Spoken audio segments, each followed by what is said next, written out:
Assalamualaikum. Ano nanto na makita sa kita no o katawambo na tao kanarapit po no nabi so mga magingad Iranians. Siya sa kanulkatan no silan atau ka pages of history. Kaya paganayan Iranian aming balwi ang Muslim na Susalman Al-Farsi. Susalman nawata sa kanina magulo na padi na Zoroastrian samba sa dalpabanan a Persia atau ka Persia. Sabab sa dining katalima, ikapatsimba sa apoy at tubay patsimbano mga Zoroastrians na minawas kanin sa dakatawi ni Amanin. Nakwasa kanin na tao siya salalan, ipasa sa nakapila, napapangungulipan sa nakapila, naman sa nakinagini adan Nabi Amin Muad Lu sa Madina atau kasama sa Arabia.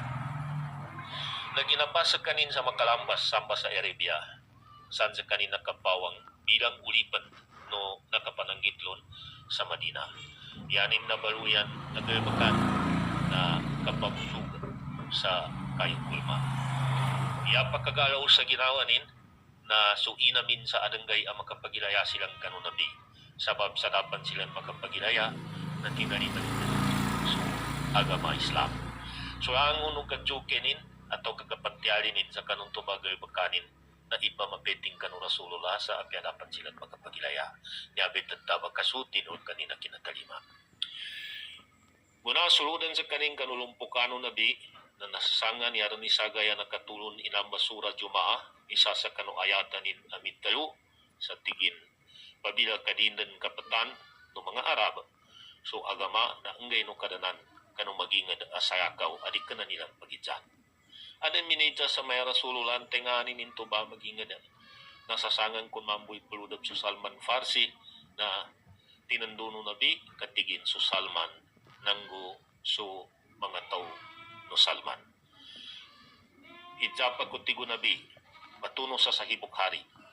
Iateyanin pangkaadan isu agama na umbaluy ama na balatik sa utwa ni kawatanin na sutaw no Salman Farsi na matunilang pamon. Kagina kami to na kapadpan nakasulat na sukinameradyo pangahulwa nabi adun na sagadanin ang pagkenda papalitan inijanin su Jibrail nga nagtuba tingin dapat tingin su dalpa akum at tabubi ng tuan sa kum sabab sa sambat tingin makapun so tindag ang maninindag kanu agama. Inumang pagtaluno Nabi Muhammad itigin adan kakawasan sa kurasan Iran adik ka na tigin bulawan ng gupilag uged na mga tao mana tiging kataga sa putaw ilalabin sa paninindagan. Mga pagali nami apa makikinag katawan ng gukilala ng Nabi sa mga Iranian. Wassalamualaikum warahmatullah.